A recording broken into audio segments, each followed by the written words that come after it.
Good morning. This is Thursday, June the 21st. Jumping the gun there. This is Ron. Welcome to Storytime.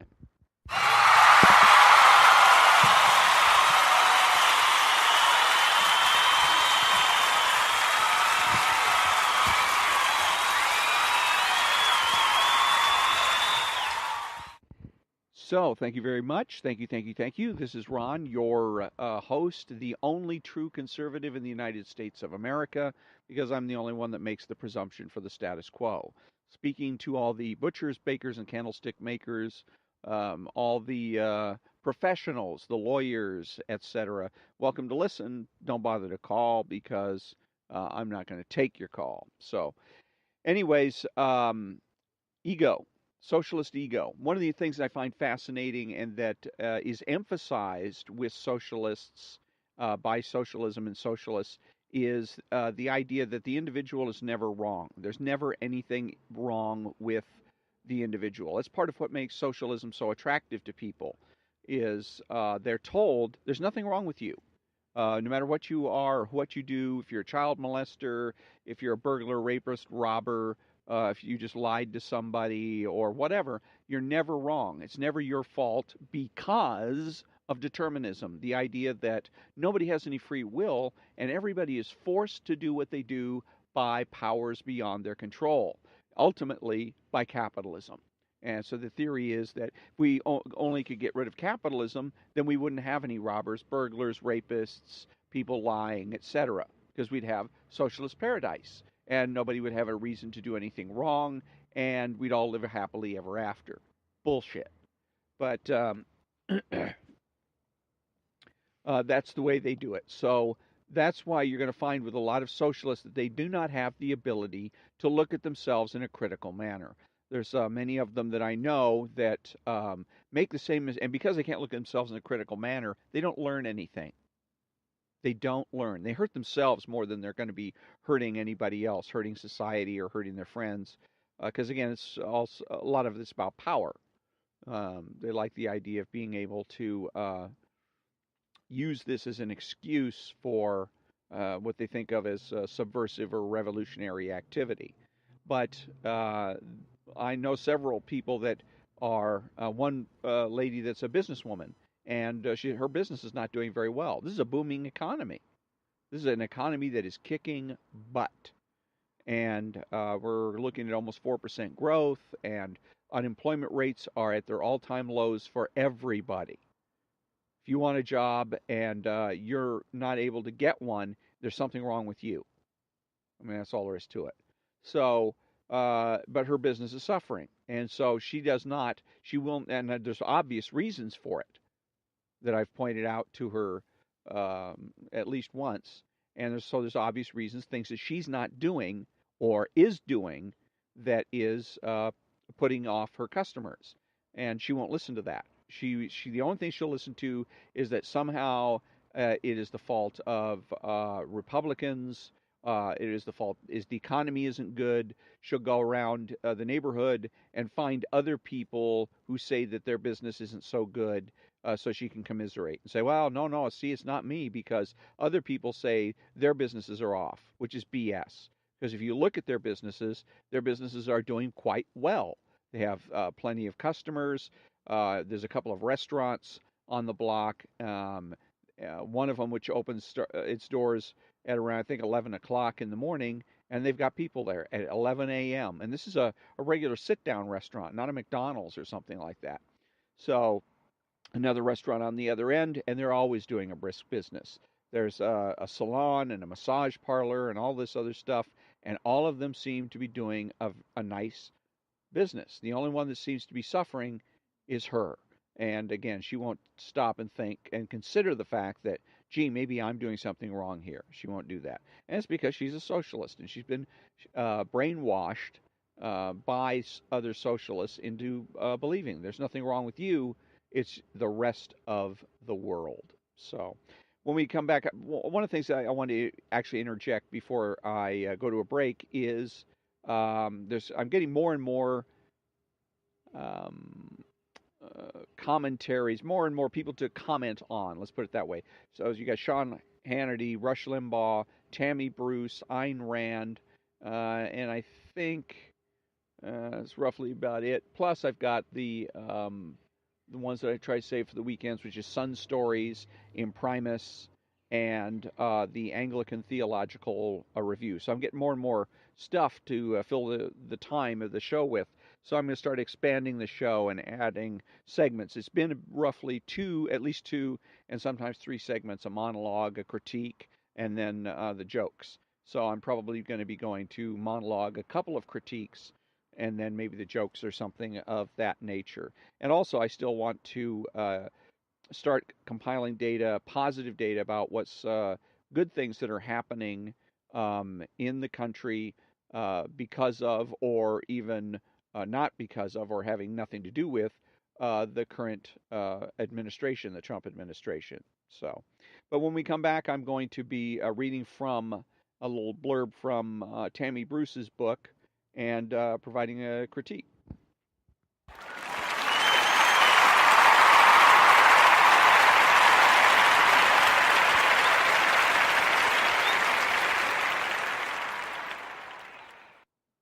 Thank you very much.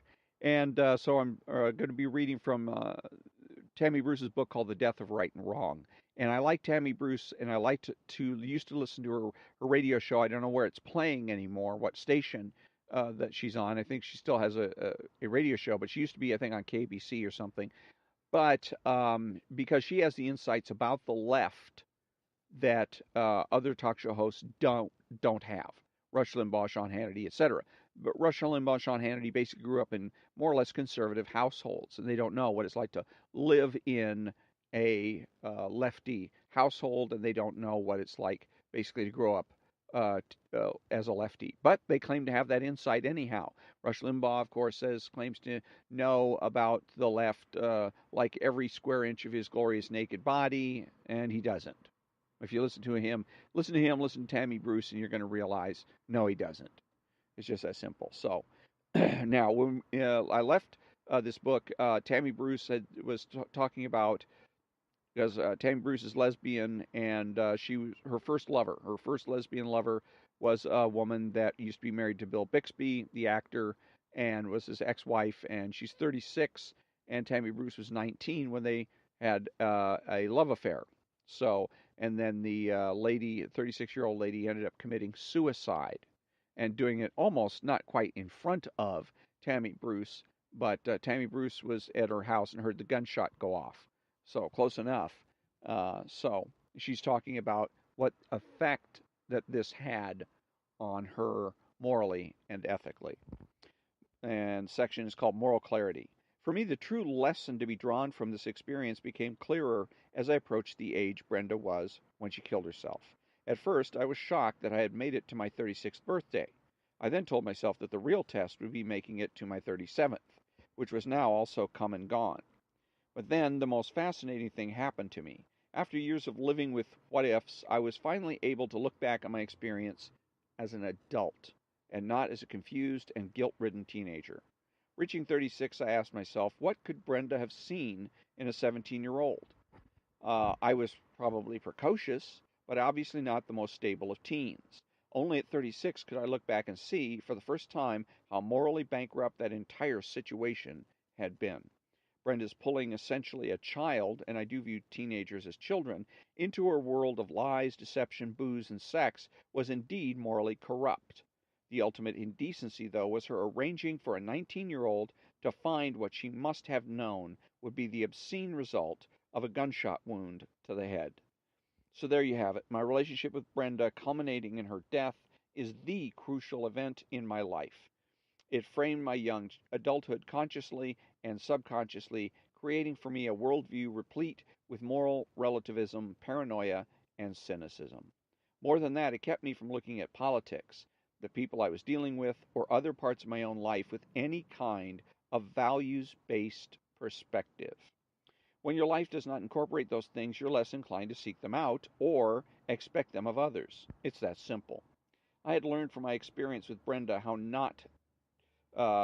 not apply a value or make a judgment. Right and wrong were relative. That is how I reconcile myself to my past while my left-wing activism, and indeed our entire culture in the 1980s, continued to reinforce that perspective. My life experience and damaged outlook made me a perfect candidate for the left elite in more ways than you can imagine, but primarily because of my skewed vision of right and wrong and my willingness to enter a world swirling around a moral vacuum. It was no accident that my expanded personal awareness today is tied to my ability to see my own past for all that it is. Some may argue that I'm projecting my own issues onto the political landscape.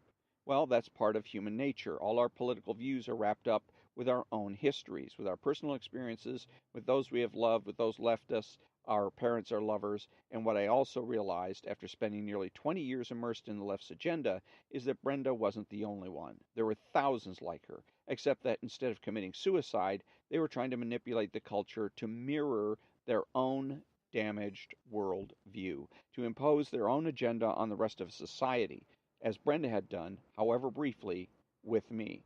In the pages that follow, I examine the left elite in this country, from the decision makers in entertainment and academia to the leaders of the black, feminist, and gay civil rights movements, to politicians and those in charge of the justice system.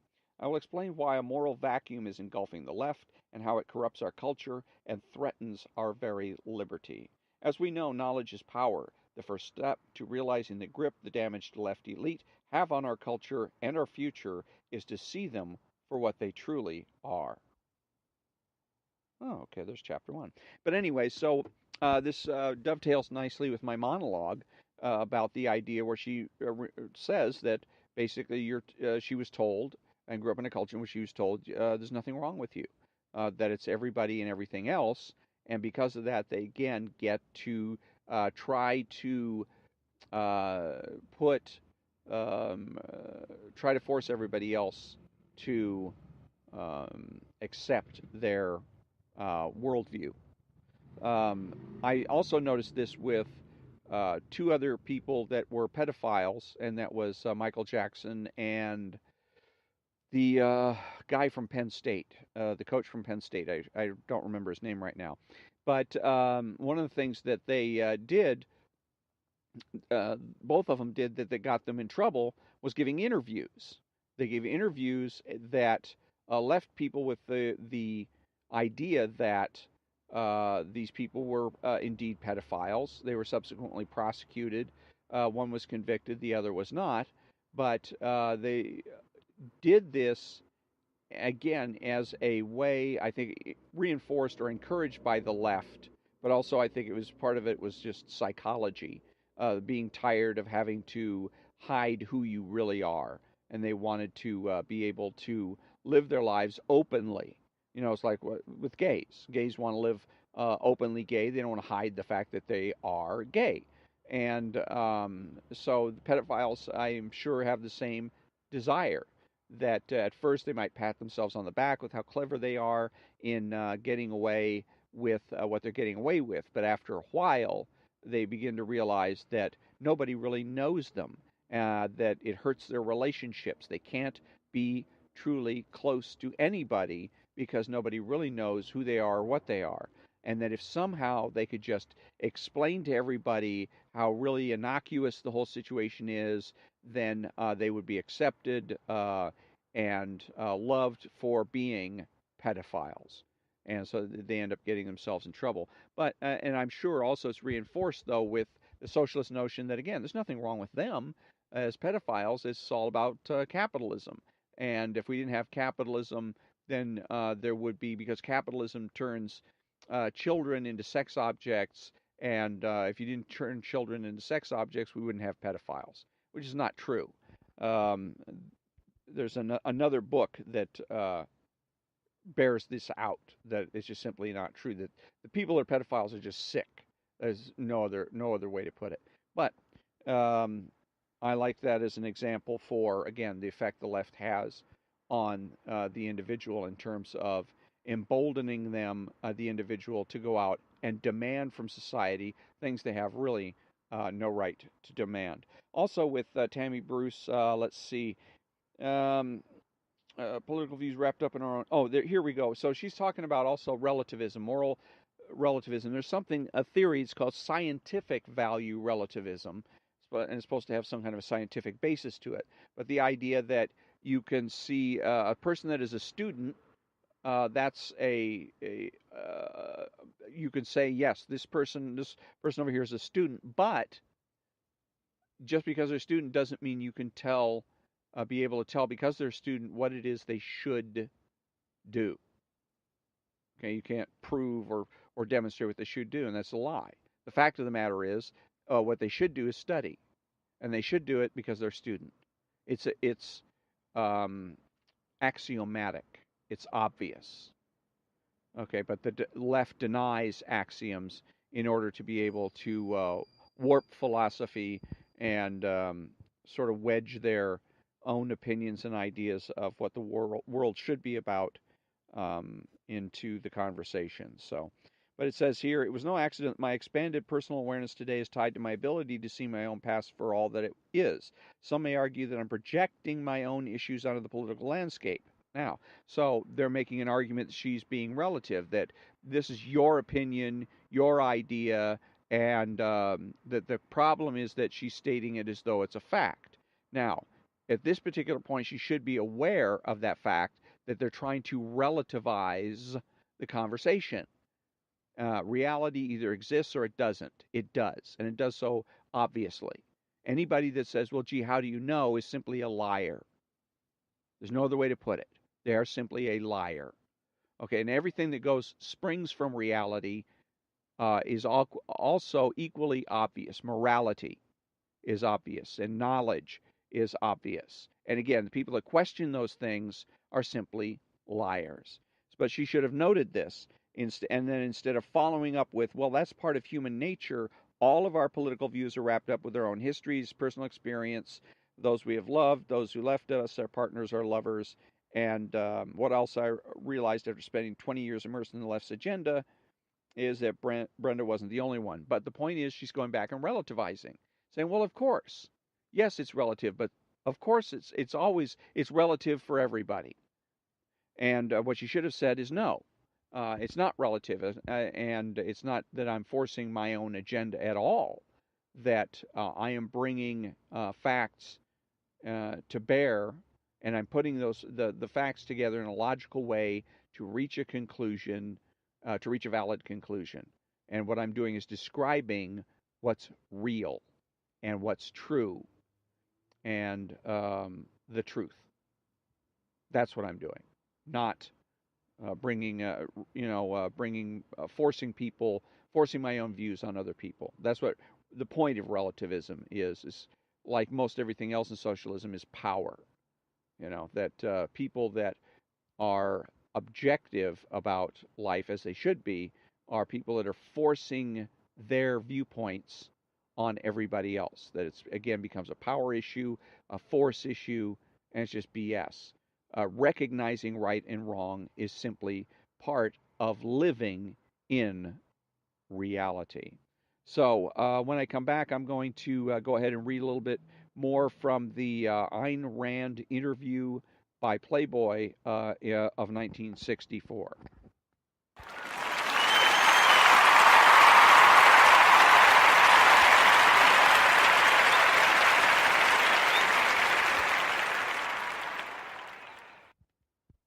Thank you very much. And so I am going to be reading from the Playboy interview of Ayn Rand of 1964. So basically, what the interview is about, introducing Ayn Rand to people and introducing her objectivist philosophy to people, and what about what it entails. Now, a lot of this, I like interviews because it exposes us to a lot of the tactics and techniques that the left likes to use to exercise power. Because every time they get an opportunity to exercise power, they take it. And an interview is a classic place for them to do so. They are the interviewer, they are in charge, they are in power, and they're going to run the interview in a particular way. If they disagree with your ideas, then they're going to try to make you look ridiculous, silly, perhaps even get you to admit that your ideas are wrong or silly or bad. and go from there. Or if you're right, then of course they're going to promote your ideas and promote the way by and do that by asking questions. This is where you hear the left talk about subtlety and nuance, and this is where it manifests itself most obviously is in interviews. Playboy, couldn't the attempt to rule whim out of life, to act in a totally rational fashion, be viewed as conducive to a joyless, juiceless kind of existence? Rand, I truly must say I don't know what you're talking about. Let's define our terms. Reason is man's tool of knowledge, the faculty that enables him to perceive the facts of reality. To act rationally means to act in accordance with the facts of reality. Emotions are not tools of cognition. What you feel tells you nothing about the facts. It merely tells you something about your estimate of the facts. Emotions are the result of your value judgments. They are caused by your basic premises, which you may hold subconsciously or consciously, which may be right or wrong. A whim is an emotion whose cause you neither know nor care to discover. Now, what does it mean to act on a whim? It means that a man acts like a zombie without any knowledge of what he deals with, what he wants to accomplish, or what motivates him. It means that a man acts in a state of temporary insanity. Is this what you call juicy or colorful? I think the only juice that can come out of such a situation is blood. To act out against the facts of reality can result only in destruction. And, well, let me continue because they. Playboy, should one ignore emotions altogether, rule them out of one's life entirely?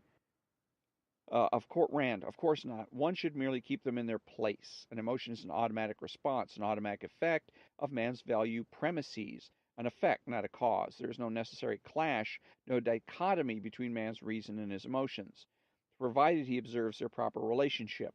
A rational man knows, or makes it a point to discover, the source of his emotions, the basic premises from which they come. If his premises are wrong, he corrects them. He never acts on emotions for which he cannot account, the meaning of which he does not understand.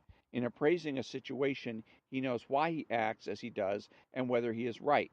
He has no inner conflicts. His mind and his emotions are integrated. His consciousness is in perfect harmony. His emotions are not his enemies. They are his means of enjoying life, but they are not his guide. The guide is his mind. This relationship cannot be reversed, however. If a man takes his emotions as the cause and his mind as their passive effect, if he is guided by his emotions and uses his mind only to rationalize or justify them somehow, then he is acting immorally. He is condemning himself to misery, failure, defeat, and he will achieve nothing but destruction, his own and that of others. So, first of all, I wanted to say then Playboy again used one of their tactics. Couldn't the attempt to rule out be viewed as conducive to a joyless kind of existence? Instead of asking the second question was legitimate and an open, honest question: should one ignore emotions altogether? Because that question then gives is you're not asking a leading question when you're asking a positive. When you're saying should this happen, you're leaving it up to the individual to respond as they see fit. When you ask shouldn't, couldn't, what you're doing is you're steering the conversation. You're trying to get the person you're asking to go in a particular direction. You're applying pressure that you shouldn't be applying. So now, as far as the question itself is concerned about conducive to a joyless kind of an existence, and this is one of the themes of the left. When you get down to what is the meaning of life, the left says that the meaning of life is to have fun. Not kidding. That's their message. The meaning of life is to have fun. Okay? And the way to have fun is to act impulsively. And that's what Ayn Rand referred to as acting on a whim. She's communicated in, for the most part, pretty good, but she has some rather awkward ways of phrasing things, conceptualizing, and whim worshiping was one of the worst. Um, she should have just said acting impulsively, because that's basically what it means. But the left says if you want to have fun, you got to act impulsively, and that if you should be militantly in opposition to anything or anybody that does not permit you to operate with impunity, to operate impulsively and with impunity. So let's see what else we have here on the should one ignore one's emotions altogether. And Ayn Rand goes ahead and states about her objectivist philosophy, how it is that emotions are secondary. It's the other part of the Playboy question when they're asking, couldn't this lead to a joyless existence, is that the left pretends that consciousness is primary and that existence is secondary or tertiary. And it's not true. Existence is primary. As Ayn Rand has observed, if you're conscious, you have to be conscious of something. There must be something to be conscious of, and that's existence.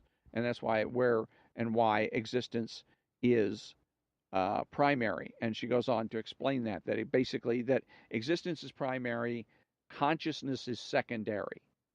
And so you have to live in the real world and shape your wants, needs, etc., within the real world.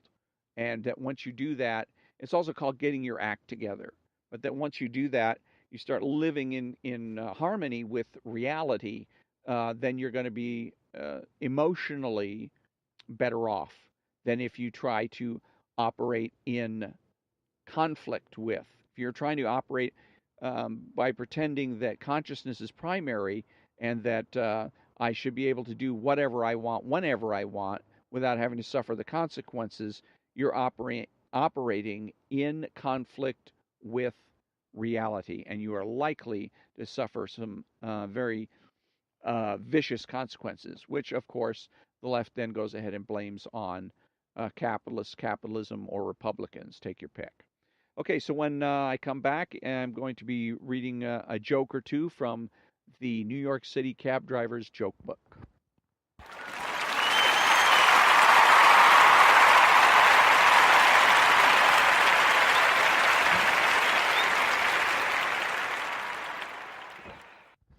Thank you very much. And the New York City Cab Driver's Joke Book is written by a New York City cabbie called Jim Peach. Let's see where we go here. There we go. How do you break a Polish guy's finger? Punch him in the nose. One day, a teacher tells her fourth grade class, "Children, today we are going to start sex education. Now, the first subject I'm going to discuss is positions. Do any of you children know any positions?" Immediately, a boy in the back of the room raises his hand and waves it frantically. "Yes, Frankie. I know 100 positions," says little Frankie. Ahem. "Well," says the teacher a little nervously, "don't you think we have time to discuss?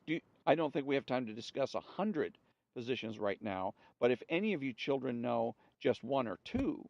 She looks around the room, but none of the children raises his hand. "Well, I guess I'll start it off," says the teacher. "We'll begin by discussing the basic position, which is the woman on the bottom and the man on top." Suddenly, little Frankie starts to frantically wave his hand again. "Yes, Frankie," says the teacher. "That," says Frankie excitedly, "makes 101. What do you call two gay guys named Bob?" Oral Roberts. And on that note, that concludes another episode of Story Time. I thank you very much for joining me, and until next time, have a great day.